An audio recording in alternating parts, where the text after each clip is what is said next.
¿Y en qué te pasa Buenos Aires y lo que te habíamos prometido, finalmente, el tema que tiene que ver con la cultura? ¿Cuál es la situación actual de la cultura? ¿No? Hablábamos de un evento que había ocurrido también, de Unidos por la Cultura, con el Inca. ¿Qué está pasando con, sí, con todo el mundo de la cultura? Porque no es solamente el teatro, sino que es muy, uno generalmente habla de cultura y dice teatro, ¿no? Pero es muy global. Y tenemos acá, no la tenemos en línea, sino que está acá con nosotros, a Mirta Israel. Muy buenas tardes, Mirta, ¿cómo estás? Un placer tenerte con nosotros. Hola Carolina, un placer conocerte, que ahí nos mensajeamos por WhatsApp, pero Es verdad. nunca nos habíamos visto. Bien, bueno, contanos, bueno, el 26 se realizó toda una movida y siguen, ¿no? Las movidas que tienen que ver con apoyar la cultura que en estos tiempos está tan golpeada, ¿no? Sí, lo que se hizo el 26 fue una asamblea federal de Unidos por la Cultura, que es un espacio, para los que no saben o los que saben y no se acuerdan, es desde el espacio que luchamos fuertemente para lograr que se prorrogue los años de la ley de fomento a todos los institutos de cultura, de arte del país. Había caducado esa ley, tiene una fecha de caducidad y logramos con la lucha, con la unidad, en esa diversidad, que se extendieran por 50 años. Esa Wow. fue la lucha del año pasado, Sí, que fue una lucha ardua de mucho tiempo, de salir a la calle, pero también ir al Congreso, hablar con los diputados, diputadas, senadores, senadoras, y esa movida tan fuerte y federal, la verdad que logramos los 50 años, que era lo que estábamos pidiendo, y eso entonces fue un espacio que después bajó, digamos, la frecuencia de trabajo, pero bueno, tiene una base de que no se vuelve a cero frente a una situación tan grave como la que estamos viviendo, porque, bueno, no le tengo que explicar que no llegamos a fin de mes, que no podemos comprar determinadas cosas, que la inflación, que la devaluación, que el ajuste que estamos viviendo obviamente influye en el arte, obviamente la gente ya no puede pagar determinadas entradas y siempre está el riesgo, porque esto está expresado desde algunas candidaturas, que bueno, que el Inca hay corrupción y que hay mucha plata ahí, que vaya a saber para qué se claro. utiliza. Ujú. Bueno, siempre el Inca, Que hacen campañas, ¿no? no, y Diciendo, quiero no, hay que recordar, sacar el Inca, hay que cerrarlo. bueno, el Inca es un ente autárquico, pero además que se autofinancia, no le quita dinero a los hospitales ni a la educación, esto hay que tenerlo claro. Además, en otra época, en la época donde Cavallo era ministro de Economía, él lo intervino y se apropió de los fondos del Inca en aquel momento. Fue una batalla volver a recuperarlo, porque hoy no habría posibilidad de que cualquier cineasta independiente pudiera hacer una película si no existiera el Inca. Entonces todas esas películas o series muchas veces que nosotros vemos que nos encantan, no hubieran existido si no fuera por la existencia, valga la redundancia, del Inca. Entonces, eso en el Inca, pero bueno, después en todos los ámbitos, eh, inclusive lo de educación artística, ¿no? Esta semana hubo una segunda o tercera asamblea de todos los institutos de arte de Ciudad de Buenos Aires, también de institutos de la provincia de Buenos Aires, que se juntaron en la asamblea por la situación de los espacios educativos y también porque visualizan una perspectiva cuando se reciban que Claro, es de una precariedad tremenda. Y exacto. entonces, en esa asamblea de la que participó Unidos también, que fue este lunes, eh, bueno, o este martes creo, ahí salió una propuesta que ya venía trabajando los estudiantes, las estudiantes, los docentes y las docentes de los institutos de arte, una movida de defensa de la cultura y de la educación artística y de la situación también de precariedad laboral de los docentes. Y va a haber toda una movida el lunes 4 de septiembre, una marcha que va a partir de la Dirección de Enseñanza Artística de la ciudad, ahí por Perú y Belgrano, Ujú. va a pasar por el Ministerio de Cultura de Ciudad en Avenida de Mayo y Perú, después va a pasar por el Centro Cultural Kirchner, donde funciona el Ministerio de Cultura de Nación, porque además en una actividad iba a haber reunidos 200 compañeros y compañeras de todo el país que vienen a un espacio de formación. Y después se va a pasar por Plaza Lavalle en solidaridad con el Tercer Malón de la Paz, que está haciendo esa permanencia frente a la Corte Suprema de Justicia. Y después se va a ir hasta el Ministerio de Educación de Nación. Todos esos lugares que donde se está exigiendo que se cumplan las políticas necesarias para resolver los problemas, bueno, va a ser con consignas de vuelta, evitemos el apagón cultural, y también consignas, evitemos la profundización de las políticas de derecha, ¿no? Que le podemos poner el nombre del candidato que querramos, pero no es un espacio, digamos, partidista, por eso no define.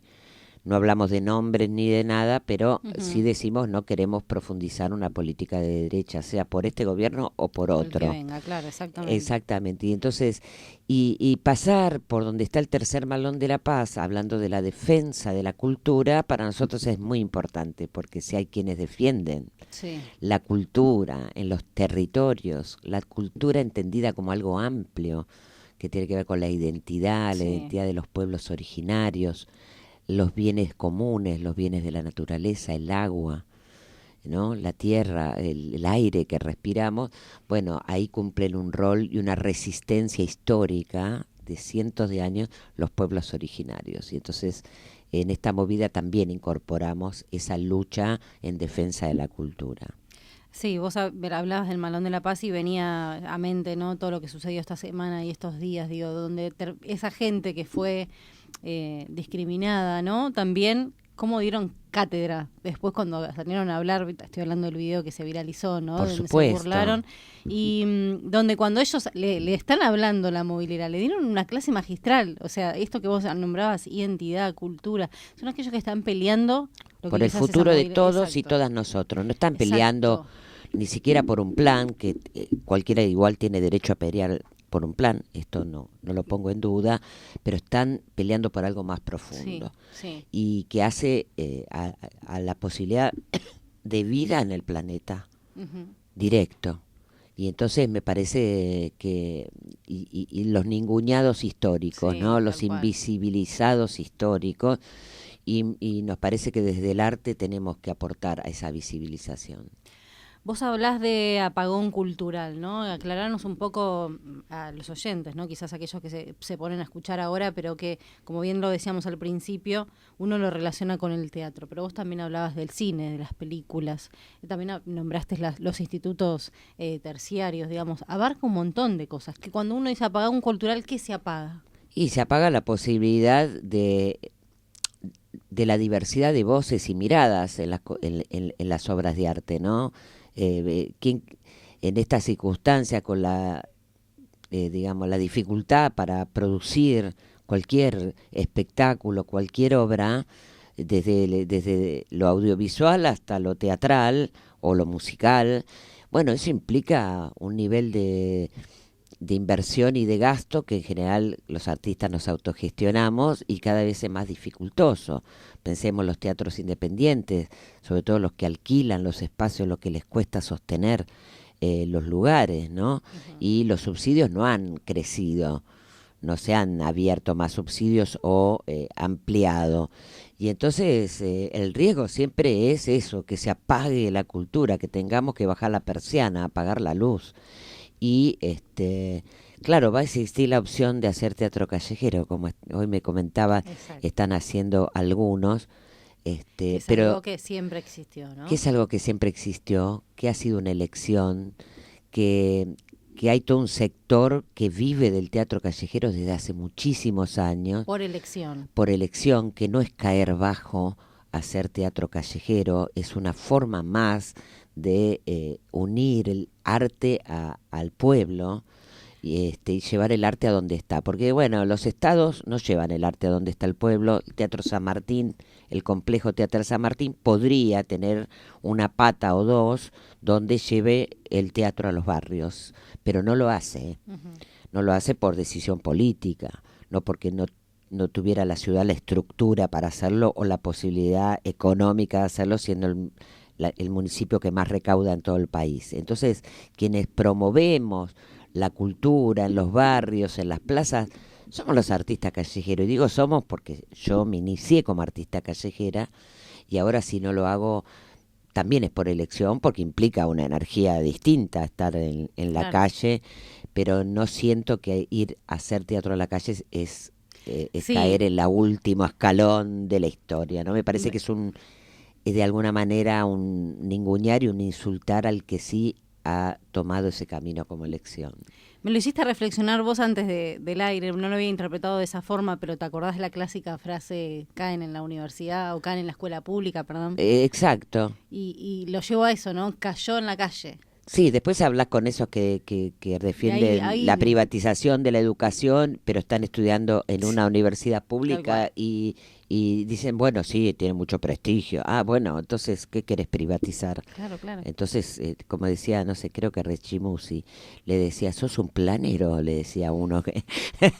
Y el pibe no entendía mucho. Bueno, hay un repetir también algunas frases que se machacan desde los grandes medios de comunicación, donde no hay posibilidad de reflexión, y creo que el arte propone capacidad de reflexión, y el arte callejero, y creo que algunos que están haciendo hoy teatro callejero porque se sienten que cayeron ahí, también están haciendo política desde ahí, claramente. Claro. No están haciendo una obra inocua, están hablando de política. ¿Está mal? En absoluto, pero no hay que disfrazarlo. No hay que disfrazarlo. Si yo tengo la intencionalidad política, la tengo que expresar. Claro. Y está bien, es lícito. Y no dar lástima, ¿no? Porque en un primer momento se dio como eso, ¿no? Se vio... Sí, pobre que... hombre que cayó en la calle y no tiene ahora trabajo. Y claro, escuchándote a vos decís, mucha gente que elige por elección, ¿no? Me imagino que hay organizaciones, hay gente que... Sí, están organizados además, o sea, sí. ¿No? Hay, por lo menos en Buenos Aires hay un par de organizaciones que nuclean a los artistas callejeros. Por eso digo, sí. Y se lo planteó de la otra manera, pobre. MUAC es uno, MUAC, Movimiento Unificado, algo así de artistas callejeros, sí. ¿Qué pensás también, Mirta, del tema... Porque todo tiene que ver con todo. Hoy se cuestiona mucho el tema de la ficción en el canal de aire, ¿no? No hay. Hoy tenemos los enlatados, la novela turca. No sé, el streaming, ¿no? Sí, los canales de televisión se centraron en lo que le da plata y menos gasto. Esta es la realidad. No son espacios de arte, son espacios de recaudación de dinero. Puro noticiero encima. Puro noticiero sesgado. Sí. Y entonces nada, ellos van por las reglas del mercado. No le podemos pedir a los canales privados que defiendan la cultura popular. Claro. No están para eso, están para tener ganancias, como cualquier empresa privada. Sí le podemos reclamar a la televisión pública que pueda tener más ficción. Eso sí le podemos reclamar. Sí. Cosa que falta.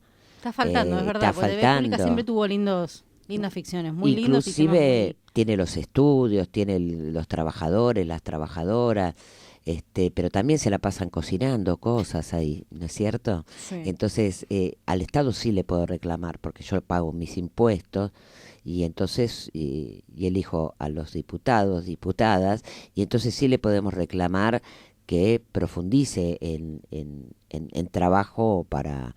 Y además porque el arte siempre aporta a construir otra subjetividad.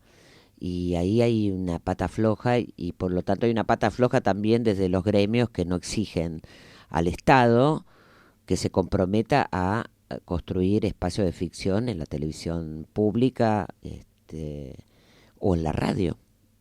En la radio pública, bueno, todo eso... Los radios teatro, ¿te acordás? Claro. No los viví yo, pero lo estudié y me parecía tan interesante. Pero hay en algunas radios radioteatro, sí, en Radio Nacional está las dos carátulas, pero está ese programa solo. Claro. Bueno, hay mucho por hacer en ese plano que no se hace, que no se hace, que no se invierte, que no se... que no se tiene en cuenta a los trabajadores, trabajadoras, actores, actrices. ¿El streaming crees que es un problema, estas Netflix y todas estas plataformas? ¿O es un problema, las plataformas son un problema en la medida en que no tributan. Claro. Entonces no aportan nada, porque la mayoría de las plataformas, Netflix y compañía, no tienen dirección fiscal en Argentina. Entonces se agarran de eso para decir que no pueden tributar acá. Algunas empezaron a anotarse en la FIP, pero bueno, debieran tributar. Ahí hay una gran pelea para seguir dando también. Bueno, se llevan toda la torta a través de las tarjetas de crédito que pagamos las plataformas que vemos y está todo muy lindo, pero también implica ver una sola mirada. Ellos tienen formas de producción donde hay cosas que tocan temas aparentemente muy, muy actuales y parecen muy, sí, historias, decir, estas historias no las veía en televisión, pero cuando uno empieza a analizar quiénes hacen los personajes, quiénes los roles, cuáles son los protagónicos, cuál es la mirada hegemónica, bueno, es para analizar. Y además porque eso le plantean a los guionistas, o sea, tienen que entrar dentro de un formato, y adecuarse a ese formato que esas plataformas plantean. Y eso implica una mirada sesgada también, y no la expresión de la diversidad de miradas. Quienes lo pueden garantizar son los estados. No le podemos pedir eso a las empresas. Claro. Nadie se pone una empresa privada para no ganar dinero. No, seguro. Claro. Y entonces hay una ficción que vemos en la televisión hoy, hace tiempo ya, y que tiene que ver con enlatados. Ahora, yo me pregunto, y es para preguntarse, ¿quién impuso los enlatados también, que generan también determinada subjetividad? ¿En qué momento? Yo hoy recordaba que en el año 2015, cuando se cumplieron los 100 años del genocidio armenio en manos del gobierno turco de aquel momento, que mataron más de 1 millón de armenios, fue un genocidio. Cuando se cumplieron los 100 años, Canal 13 puso al aire la primera novela turca. Mirá, entonces, tenemos que poder relacionar por qué ponen determinadas cosas en la televisión que parece que son de ficción y en qué momento lo hicieron. Esto no es casual, no es casual. Cuando se paga la deuda al Fondo Monetario, eso no es un pago de dinero solamente, porque lo que estamos pagando son los intereses. O sea, ellos nos prestan para que le paguemos lo que todavía le debemos de los intereses. ¿Y qué implica eso? Implica, bueno, necesito el litio, necesito el oro de Catamarca, de Andalgalá, eso implica la entrega de los bienes naturales, pero también la entrega de los espacios de arte, de educación. En Catamarca, cuando se instala la Barrick Gold y empieza a poner dinero en la provincia, los libros, los manuales de la escuela primaria empiezan a salir con la propaganda de la Barrick, porque es la Barrick la que pone la plata para hacer los manuales. Interesante, ¿eh? Tenemos que poder relacionar todo esto que nos pasa a un tema más global, para entender que no es, bueno, sí, es un fin de lucro, pero hay exigencias de los centros de poder mundial que exigen que para tal cosa, bueno, me tenés que dar tal otra, que no es solo dinero, porque el fondo sabe que nunca vamos a poder pagar la deuda. Sí, la verdad, el tema de la deuda ya merece otro debate. Claro. Pero sí. Pero bueno, Mirta, ya estamos justas de tiempo, pero aclararnos entonces o recordarnos las próximas actividades que vienen o las asambleas. Bueno, la próxima actividad es el lunes a las 10 de la mañana, empieza esa recorrida que va a parar media hora en cada lugar, y si quien no pueda ir a la recorrida, a las 6 de la tarde frente al Teatro San Martín va a haber un performance artísticas, todas actividades artísticas frente al Teatro San Martín, ahí en Avenida Corrientes al 1500. Así ¿Qué horario? Que a las 6 de la tarde. Así que quien no puede ir durante el día a alguno de esos lugares que va a pasar la marcha, a las 6 de la tarde vamos a estar frente al Teatro San Martín. Perfecto. Muchísimas gracias. No, gracias Mirta, por el espacio. Y un placer poder tenerte acá con nosotros. Escuchamos un tema musical y ya volvemos.